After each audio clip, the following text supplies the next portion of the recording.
Cafe anyway.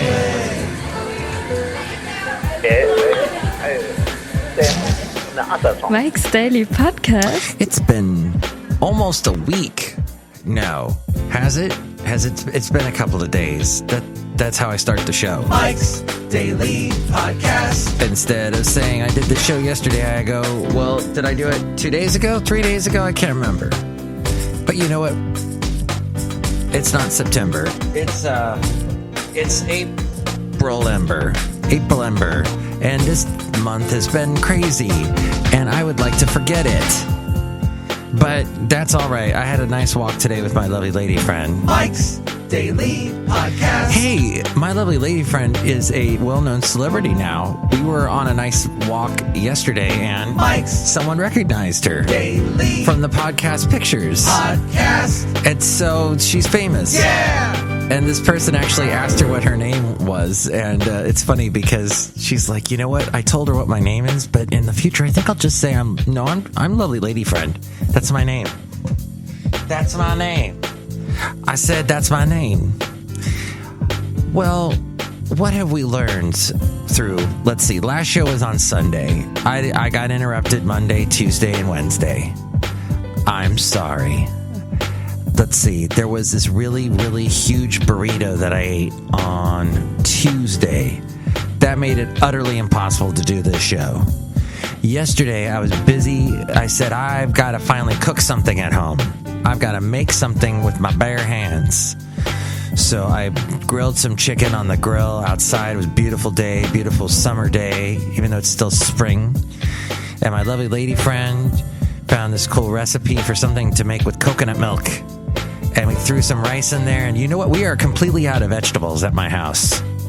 Not a vegetable to be seen, which makes me feel weird. It's like a car without gas. I get a little just nervous that there's no vegetables. Not a vegetarian, but I know vegetables are a vital, important part of our diets. And the fact that I don't have it, I just feel a little off. And at some point, I'll go over to the store and, And here's today's podcast picture. Partake in that absoluteness. So people are saying, get us back. Let's get back to work. We're done with this. My mom reiterating what everybody was saying, pretty much that, didn't think this was a big deal to begin with, saying, it's just the flu. It's just a version of the flu. We should all go back to work. And, no, that's not really it. And she's not a scientist. She doesn't know. That's just how she feels in her gut. But I hope she doesn't get it. I hope Basil doesn't get it. I heard a cat got it in, New York. Is that where it happened? Basil, is that where all the weird stuff happens, is New York? Because a cat got COVID-19? But Basil's doing good. He's relaxing here at Cafe anyway. Everybody's standing at least 8 feet apart. We throw in that extra 2 feet. My lovely lady friend and I began binge watching. Well, we watched only 3 episodes. I don't know how much of a binge that was, but we watched Community. Interesting thing about Community that I had not realized, because we finished Northern Exposure, by the way. I was talking all about that last show. And no, we're not going to start watching Gilmore Girls. I put my foot down, and she's not interested. Thank God. I can't go through that again. I watched every Gilmore Girls twice. It's, not something I'm proud of. But Northern Exposure, we watched all of that. That was good. That's an interesting show from the early 90s. It broke a lot of ground for TV shows. It was one of the first shows to not have a laugh track and be a comedy and be a dramedy. It was. You look it up. Look it up in the Critics Guide thing. So, a lot going for it. Community, however, very interesting because the Russo brothers had to deal with it. I had no idea. The guys behind those big Marvel movies, Captain America, which makes sense because the guy in Community, I forget his name, he's also in the Winter Soldier movie. He's working on he's a computer geek guy. And they put him in the movie. I guess there's probably other crossovers between Community and the Avengers and all the other movies the Russo brothers did. And then there's, of course, Chevy Chase, which I don't think he's done anything since Community. The fact that he even did Community, I don't think people realize how odd that is. That's like a rare sighting to see Chevy Chase actually do a TV show. He probably needed the money, yes. Maybe he liked the script. It's well written. It's pretty funny. Sharp little jabs here and there. And he did a great job, at least in the first 3 episodes that I saw, delivering the jabs and being his odd, kind of washed-up CEO character, kind of a Warren Buffett washed out, wanting to go back to community college, which is all very interesting to me because I went back to community college in the ripe old age of 40, what was it? Maybe 43, 44. I went back to college. Community college. I was the oldest guy in the classroom. Oh, no, wait. In my business class that I took, there was a guy older than me. And often the teacher spoke about Warren Buffett. I ended up doing what's his name? Is it Tim Westergren who started Pandora, the streaming service? I did a oral speech thing. I guess most speeches are oral. A speech report thing in front of the class talking about, and I used PowerPoint. I was very proud of myself, talking about Tim Westergren, the founder of Pandora. Does anybody use Pandora now? Along the way came Spotify, and that killed everything. So what I learned was, though, at community college, is there is a definite vibe at the community college. It was different, very different from the university. I went to UCSB, got my bachelor's in, communications. That's why I'm communicating with you now. They taught me how to do that. And then I was like, I'm going to go to community college and take a class in business and a class in computers. I was fascinated by that, the history of computers. As we go outside a cafe anyway, where we bring you Mike's Daily Podcast somewhere in Podcastro Valley today, the last place on earth. And I learned a little bit about coding. Not codeine, the stuff that helps you medically do something. It does something to your body. Gives you wings and makes you... No, wait, that's the Red Bull? No, I'm talking about coding. That was fascinating to me. And if you are a coder, kudos to you, because that's pretty darn hard work, what you're doing. The podcast picture today, I completely buried the lead. It's Alcatraz. Oh, yeah. So this one show I was listening to on the radio, hosted by a guy who is one of Donald Trump's lawyers. He was asked by somebody who's probably a Donald Trump avid fan. The question was, hasn't this gone too far with all of this sheltering in place? Isn't it like we're under house arrest? And the lawyer for Trump, kudos to him, because he said, no, that is not what this is at all. You still have the right to go down the street and go shopping at the supermarket. Yes, you have to wear a mask these days here in California. And yes, you need to take precautions, but no, you do not have a band around your ankle. And when you leave the house, 5 police cars show up. That joke I took from my lovely lady friend. Thank you. And yeah, it's not like that at all. So calm down, basically, is what this guy said to this caller. And that's the thing, is we are blowing this out of proportion. I think we're all a little bit weary about it. I've noticed that a lot of people have been furloughed, let go. It's tough. And when somebody, like everybody has seen someone or know someone that's been let go now, and we're all, maybe we should go back to work. This is about time. But at the same time, got to remember the health of other people. So that's the quandary we sit in here as a nation, as Americans. Something happened with the mayor of, was it Vegas, saying that they wanted to go back to work and that they would be the control case in case they get sick, something like that.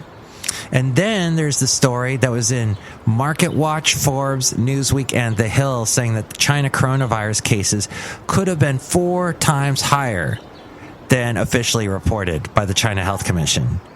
They lied 4 times higher than the official tally. Amazing. 4 times higher in China. So that's pretty much...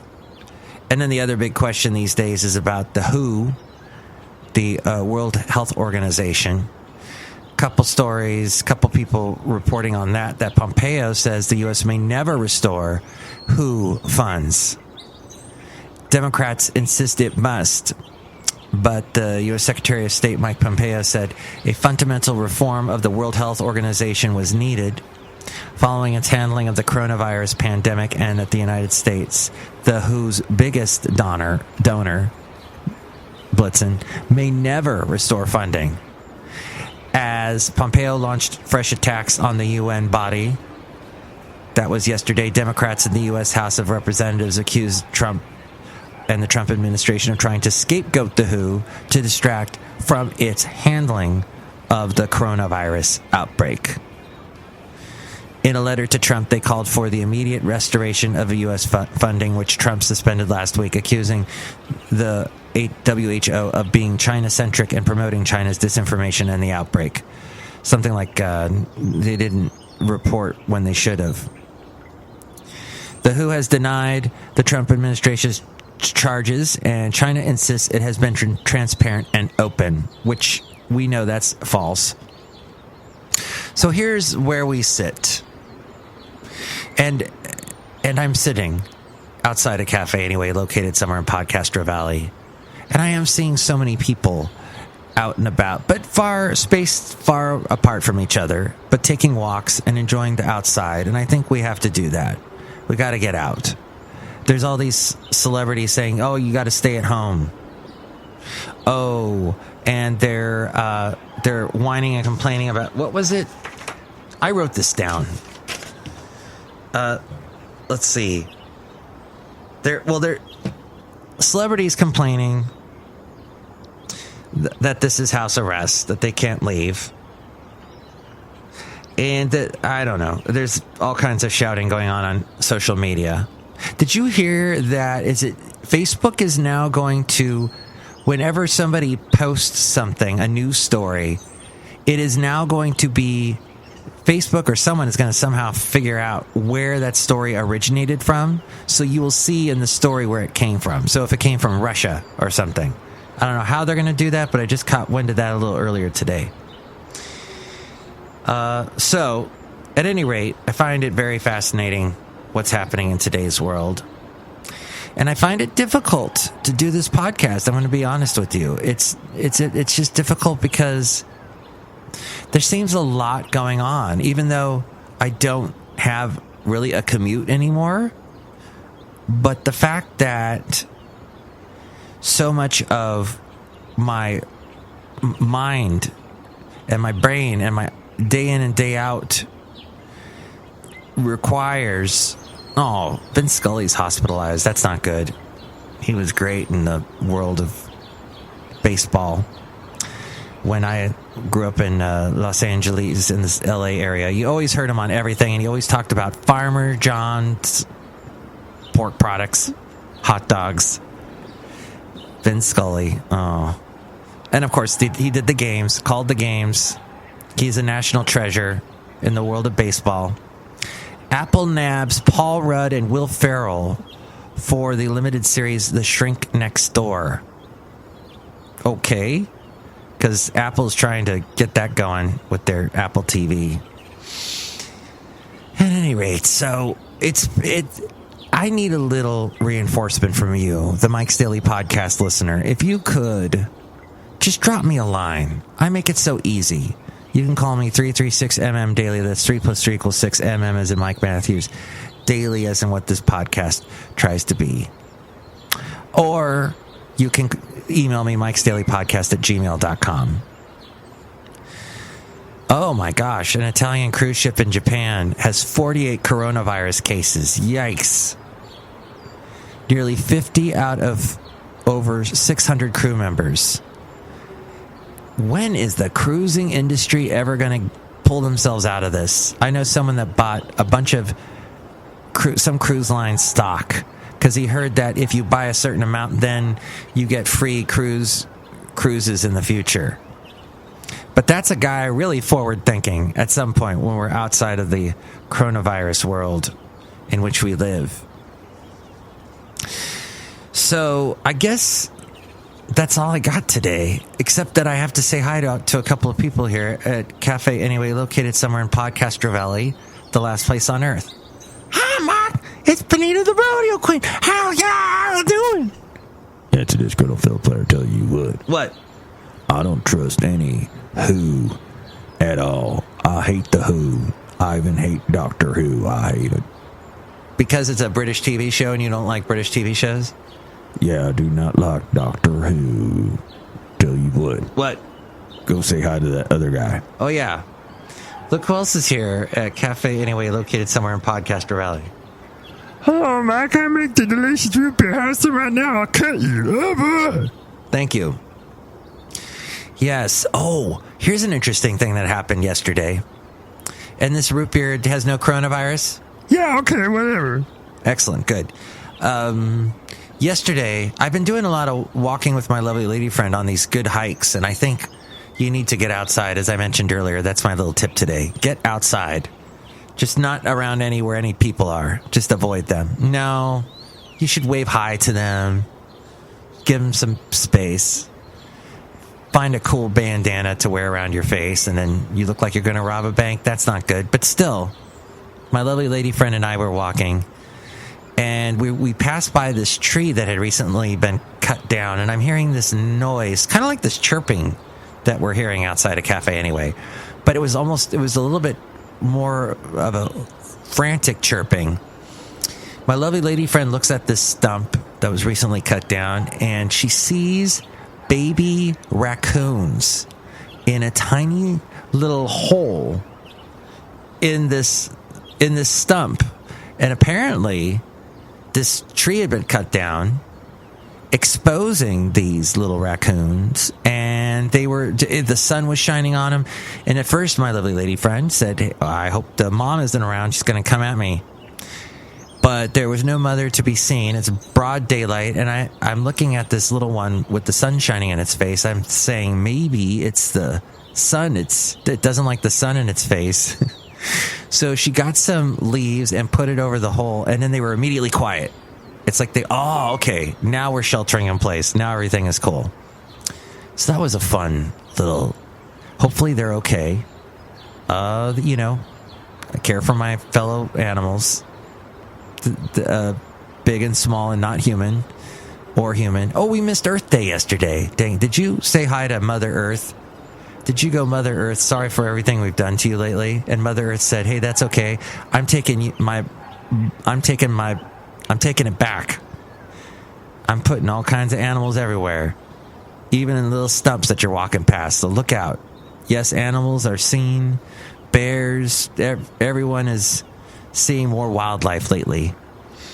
It's wonderful. Okay, next show it's going to be the wonderful Madame Rootabega, Valentino, and Bison Bentley. Thank you for listening to episode 2018, 2018. What a year that was. That was a big year that happened just recently, didn't it? I don't remember a dang thing that happened in 2018. Oh, I met my lovely lady friend. Yes, of course, the most important thing. And we're going to celebrate an anniversary in a couple of days. Awesome. Okay, so enjoy your week and find out all the wonderful places that you can listen to this podcast and other stuff about the show and see all the past podcast pictures at MikesDailyPodcast.com. And with more, here's Ariel. Mike's Daily Podcast is written and produced and performed by Mike Matthews. His podcast is super easy to find. Download or listen to his show and read his blog at MikesDailyPodcast.com. Email Mike now at MikesDailyPodcast@gmail.com. See you tomorrow. Bye!